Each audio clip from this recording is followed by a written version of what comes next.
Hello everyone, I hope you are doing well. As you already have noticed that I started a new series from last week, which is the Decoding Martial Proverbs.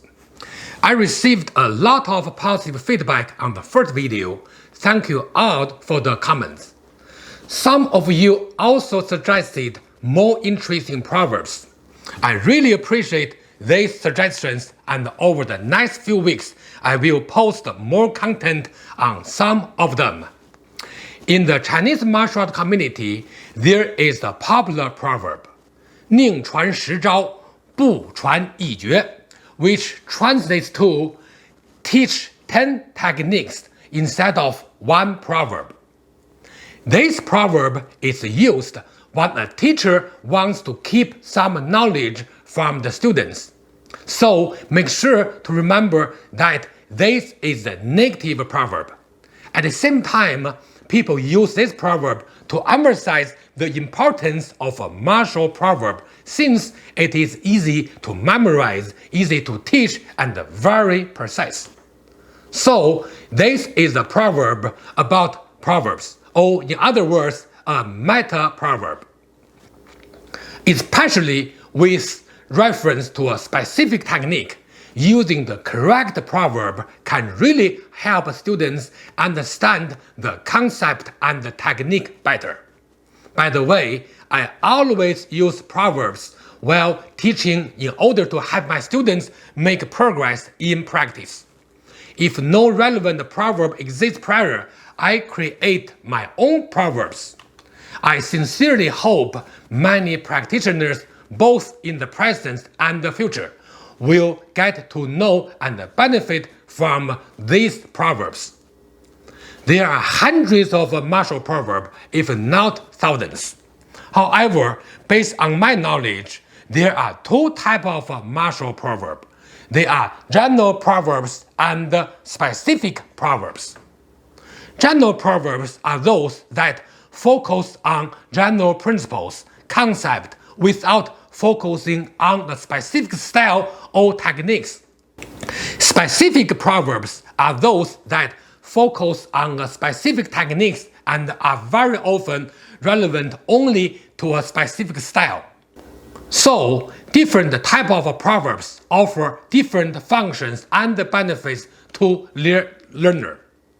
In this video series, I will choose one general proverb and one specific proverb from one of the three internal styles and introduce them together in every video. More importantly, I will give priority to those proverbs that can be easily misunderstood and focus on them. If a proverb is very popular and also commonly understood correctly by most of the people, then I will most likely skip it. Like I mentioned in my previous video that to make the lecture structured, I will follow the following format for explaining each proverb. First, origin of the proverb. Second, commonly understood explanation. Third, correction if necessary. Fourth, my interpretation. And fifth, demonstration if necessary. In today's video, I would like to talk about two famous proverbs. First, 练武不练功,到老一场空. This translates to techniques without the basics are hollow. Second, 打法定要先上身,手脚齐到才为真. This translates to 因形意, the body moves forward first. Hands and feet arrive at the same time. These proverbs sound easy to understand, but actually they are not that simple. So let's get started. First proverb, 练武不练功,到老一场空, or techniques without basics are hollow. In Chinese language, people use the term 武功 to describe martial art practice. Actually, this term consists of two characters. One is Wu, or martial skills, and the other is Gong, or martial basics. Very often, people use the term 功力 to describe how advanced a practitioner is. 功 means practice, power, or strength coming from training. 力 means force or ability. So 功力 together means result of strength and power training. According to Chinese martial arts tradition, people believe that 功力 is the result of practicing basics. Therefore, 武功 emphasized on two aspects here. One is martial skills and techniques, and the other word means martial basics. Martial skills are different from martial basics. Now, let's go back to the proverb. 练武不练功，到老一场空。练 means practice. 武 means martial technique. 不 means without. 功 means basics. 道 means one. 老 means old. 一场空 as an expression means get nothing left. Together, it can be interpreted to mean techniques without the basics are hollow. We all understand the importance of the martial basics. However, what specific types of training would be considered martial basics? That's the question that arises with this proverb. Let me explain. First, what are martial basics?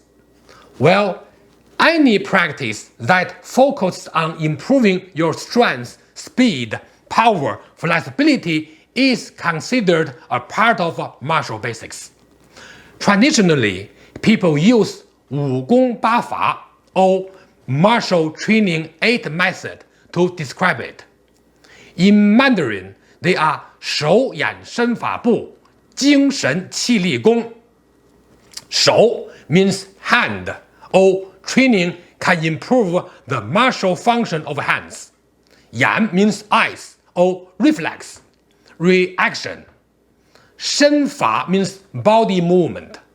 步 means leg or foot training. 精神 means mind. 气 means energy. 力 means force. 功 means overall martial ability. So, there are 4 aspects for each external and internal training items here. Hand, eyes, body movement, and stabbings are 4 basic external training items, while spirit, energy, focus, and martial ability are 4 basic internal training items. Together, they are 8 items of martial training, 8 methods, using the traditional terms.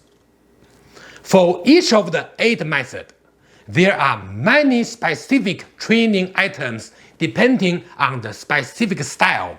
But overall, and like I have mentioned already, any method that can improve the basic physical ability, including but not limited to stability, flexibility, and power, will be part of basic training.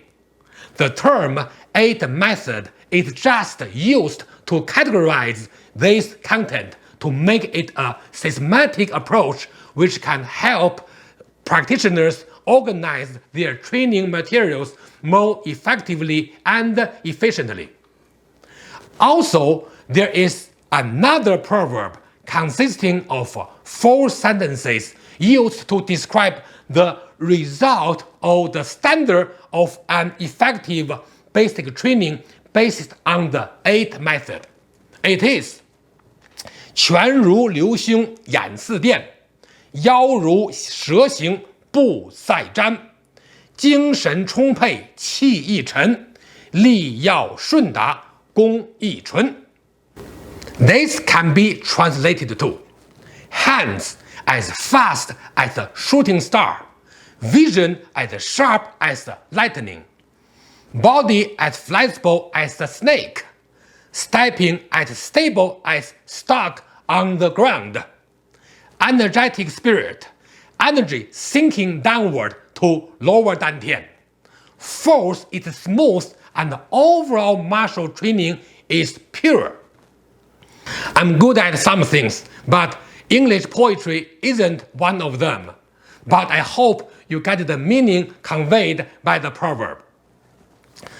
Again, traditional training focuses on these basics. I vividly remember one experience regarding focusing on the basics.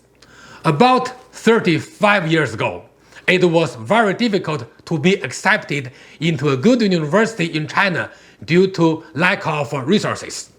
Back then, universities were owned by the government, and university admission was one of the defining moments of one's life. In other words, university education was the scarce resources only offered to a few highly competitive students. Normally, students had to study at least 15 hours a day. I was no exception to this phenomenon. I had to work very hard in preparation for the university entrance exam. Of course, I had to reduce the time spent on martial art practice time for at least 1 full year. During that time, I could only practice at home instead of visiting different teachers as I used to be. My grandfather and my father always reminded me to focus on the basics instead of spending time on the full curriculum as before. I lost count of how many times I heard them say this term. They knew very well that in order to preserve the family tradition of martial art practice while simultaneously working on university entrance exams, I should focus on just the basics, and I followed their advice. As a result, I went to a good university and I was also able to maintain my martial art practice. So the proverb 练武不练功，到老一场空, or techniques without the basics are hollow, really worked for me. So far, I believe you have understood the importance of a martial basic training. Now, I have a question. Does the proverb stop here? The answer is no. Then, what is the second part of this famous proverb? It is 练功不练武等于瞎忙活. 练 means practice. 功 means basics. 不 means without. 武 means skill and techniques. 等于 means equals to. 瞎忙活 is an expression meaning invalid result, uselessness. So, together, this proverb means that only practicing basics without focusing on martial skill or techniques is equals to working on nothing. This part of the proverb is the commonly missing part in the community. Now, let me talk about it. In a prior video, I introduced General Qi Jiguang, an important military general in Chinese history. In his book, 纪要新书, he summarized all of the martial skills and techniques into 4 categories, including 踢打摔拿. 踢 means kicking. 打 means attacking with hand. 摔 means throwing. 拿 means 擒拿 or joint locking. Of course, these martial art skills and techniques had been written about in all of the martial training documents in Chinese history. But Qi Jiguang was the first one to apply this method to classify all of the skills and techniques into 4 categories. Now, let's keep talking about this proverb. This proverb emphasized the importance of martial skills and techniques.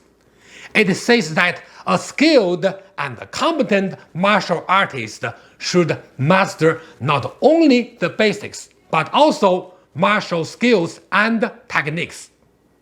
Especially if one practiced martial art for self-defense purposes beside health preservation, mastering those martial skills and techniques are as important as the basics, if not more. So please focus on the 4 categories of martial skills mentioned in the book 技要新书, including kicking, hand attacking, throwing, and joint locking in your practice. Based on my experience, even though some styles emphasize some of the 4 categories of skills, but overall, all of the styles have those 4 categories of techniques if applied correctly under certain circumstances. So, to summarize these 4 proverbs, it is: technique without the basics are hollow. Basics without the techniques are useless. Now, let's talk about the second proverb. It is the famous 形意 proverb. 打法定要先上身，手脚齐到才为真。打 means fighting. 法 means method. 定要 means must. 先 means first. 上身 means body moves forward. 脚手 means hand and feet. 齐到 means arrived together. 才为真 means real practice. So, this proverb can be translated as 因形意, the body moves forward first. Hands and feet arrive together. I think most of the 形意 practitioners, if not all, know this proverb. This proverb is said to be created by Li Luoneng, the founder of 形意. Some people believe it was created by Liu Qilan, one of Li Luoneng's 8 disciples. Whatever the reality, I don't think it's an important issue here compared to its meaning. So let's focus on the proverb. By the way, let me tell you that based on personal experience, the commonly accepted explanation of many popular proverbs are most often incorrect. Now, for this proverb, I have 2 questions for you.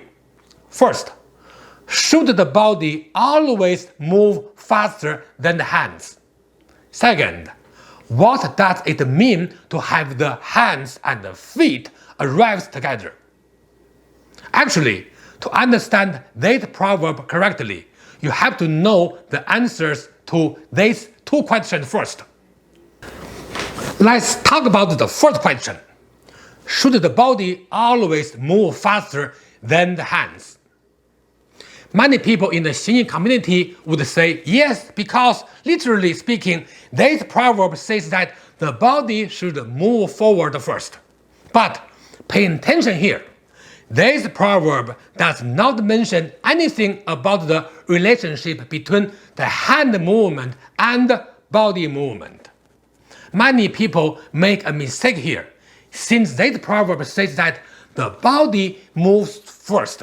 So, by default, they assume that the body moves faster or before the hand, which is totally wrong. In my 形意 introduction video, I introduced a concept that the body chases the hand, especially when in a defensive position. The hand is intended to block an incoming attack instead of issuing an attack. When the hand is intended to block an attack, the hand should move fast, or at least faster than the body movement. Or the hand movement would be too slow and would not be able to block the incoming attack. Think about this. Even pause the video and give it a try. When someone punches you, does your body move first or your hands? If you have tried this, you would have realized that the hands move first, or at least faster than the body. Very often, the body will move after the hand, and this is why there is the proverb as the body chases the hands. But in a situation where you initiate an attack on your opponent, then the body should move before or faster than the hands. You can pause this video and try both attack and defense scenarios to investigate whether the hands of the body moves first. I'm sure you will see the difference. To summarize the first part of this proverb, you have to know that this proverb is only applicable when you initiate an attack, but not when you defend. Misunderstanding can lead to grave consequences. Now, let's talk about the second question, which is about whether the feet and the hands arrive together. By the way, I have briefly introduced this topic in my prior Xingyi video. But to have a better understanding of the second part of this proverb, I think it is worthwhile to discuss it again since it is about the coordination between the hand and the feet. More precisely, it is about the coordination between the movement of the hand and that of the feet. By the way, I have already emphasized the importance of correct stepping in my Bagua video. Even in Xingyi, stepping is the key aspect as well. Without correct stepping, you won't be able to master Fajin. Let's come back and focus on the second part of this proverb. If you have heard this proverb, intuitively you may think that your hand and foot should arrive at the same time. But think about it. Is it correct to focus on the practice that your foot and hand arrive at the same time? In case if both of them arrive at the same time, then can you initiate the power? Pause the video and try it out yourself. Okay, if you have tried it, you may have realized that when the hand and the foot physically arrive at the same time, it is almost impossible to generate real power, or at least your movement becomes very robotic, which is not a good indicator in martial practice. So we can conclude that the hand and the foot should not arrive at the same time. But wait a minute, does that mean all our Xingyi ancestors were mistaken? Or did they hide important details? Of course, the answer is the resounding no. Then how do you explain the second half of the proverb? That is the key question induced by this proverb. Before answering this question, let me introduce a linguistic phenomenon in Chinese language. Since Chinese language uses a single character to represent a word, each character is an independent symbol with some defined meanings. It is totally different from English and most other languages. Also, to make a proverb sound poetic, if there are two sentences of a proverb, very often there are two sentences will have the same number of characters, and each character for each sentences at the same position should be the same part of the speech. For example, if the first character of the first sentences is the noun, then the first character of the second sentences will likely be a noun as well. Furthermore, since these two sentences have the same number of characters or words, sometimes in order to obey this rule, some characters and words have to be deleted or omitted intentionally. Actually, this is one of the main reasons for confusion in explaining these martial proverbs. To the second part of this proverb, actually, two words have been omitted in order to obey the rule. Now, take a guess about which two characters have been omitted here.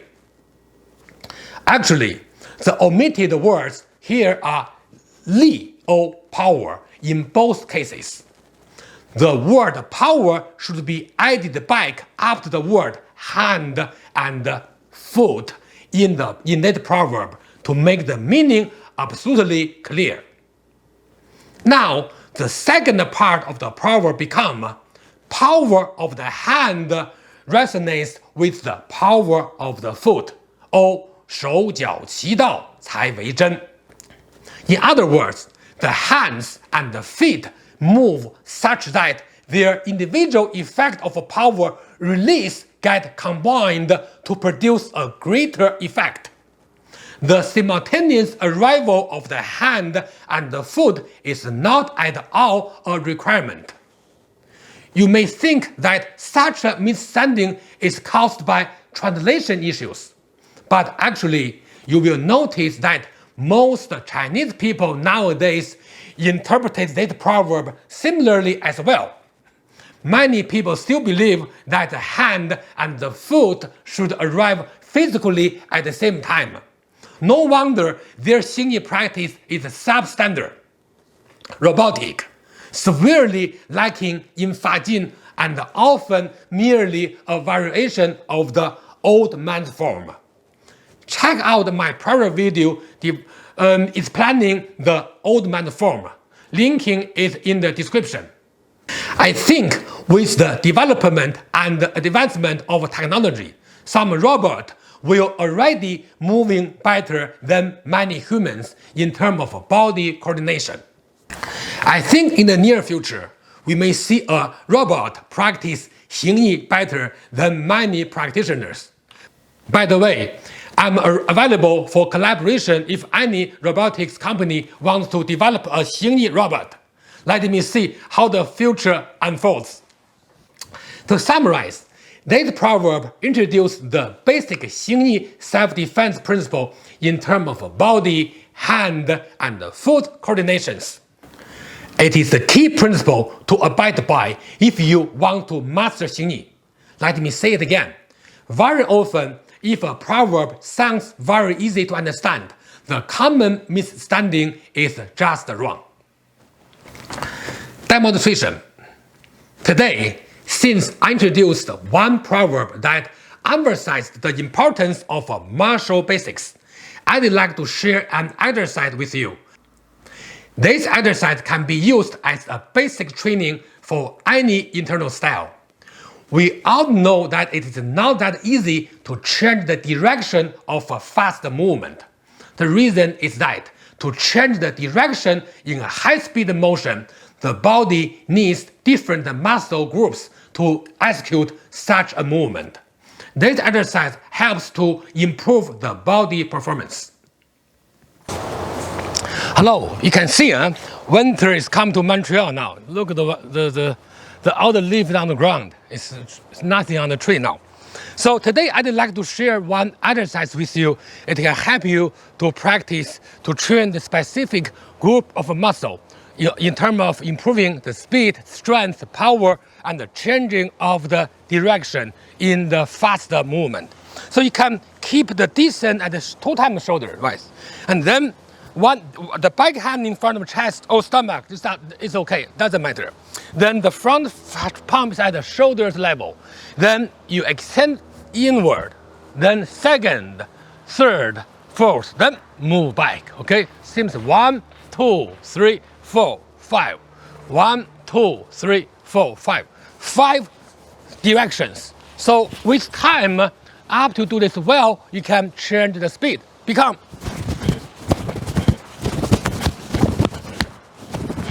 you can repeat many times. Takeaways. In today's video, I have introduced 2 main proverbs. However, in the process, some other proverb has been mentioned as well. Now, let's summarize all of them. 宁传10招，不传1诀. Teach 10 techniques instead of 1 proverb. A meta proverb describing the importance of a proverb. Again, this is a negative proverb and something to follow if you want to hide information from your students. Second, 练武不练功，到老一场空。练功不练武，等于瞎忙活。Techniques without basics are hollow. Basics without techniques are useless. Third, 练功8法， Martial Training 8 Method. They are 手眼身法步，精神气力身。4. 拳似流星，眼似电，腰如蛇形，步似瞻，精神充沛，气亦沉，气要顺达，功亦纯。